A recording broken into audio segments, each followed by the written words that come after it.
ગુજરાત કોંગ્રેસના મોવડીઓને દિલ્હી દરબારનું તેડું આવ્યું છે અને શંકરસિંહ વાઘેલા, ભરતસિંહ સોલંકી દિલ્હી જવા રવાના થયા છે। મહત્વની વાત અહીંયા એ છે કે આજ સમયે એરપોર્ટ પર અમિત શાહ સાથે આ બંનેની મુલાકાત થઈ ગઈ અને ત્રણેય જણા એક જ ફ્લાઇટમાં દિલ્હી જવા રવાના થયા।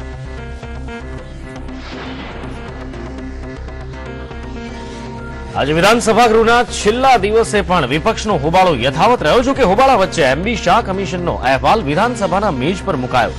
5500 પાના અને 20 વોલ્યુમનો શાહ કમિશનનો આ રિપોર્ટ છે।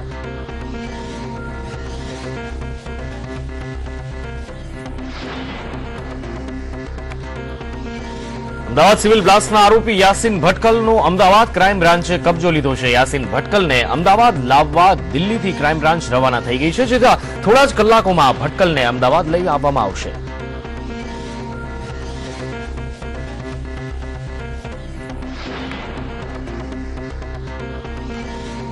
ચૂંટણી પંચે આચારસંહિતા દરમિયાન ખાસ કરીને ભવિષ્યવાણી ઉપર રોક લગાવી દીધી છે।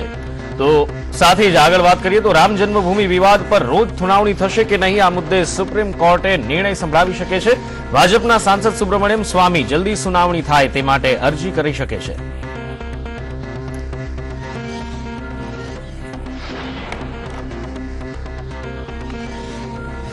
દેશમાં લો કમિશને કરેલી ભલામણો સંદર્ભે આજે બાર કાઉન્સિલ ઓફ ગુજરાતના તમામ વકીલો કામકાજથી અળગા રહેશે। આશરે 70,000થી વધુ એડવોકેટ તમામ કોર્ટમાં પોતાનું કામકાજ બંધ રાખશે।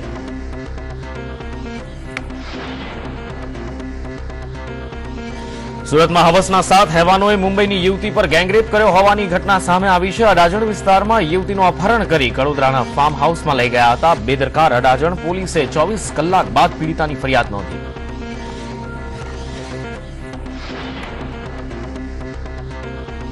થોડા દિવસો પહેલા જેલમાંથી છૂટેલા રાજકોટના પીએસઆઈ એમસી મારુએ આત્મહત્યા કરી લેતા ચકચાર મચી ગઈ છે। પીએસઆઈ એમસી મારુ પર અમદાવાદની રાજમોતી મિલના મેનેજર દિનેશ દક્ષિણીની હત્યા કેસમાં શંકાસ્પદ ભૂમિકાનો આરોપ છે।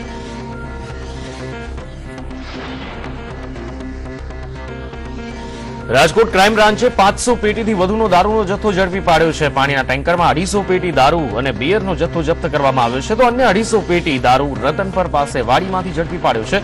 સાથે 3 વ્યક્તિની ધરપકડ પણ કરી છે।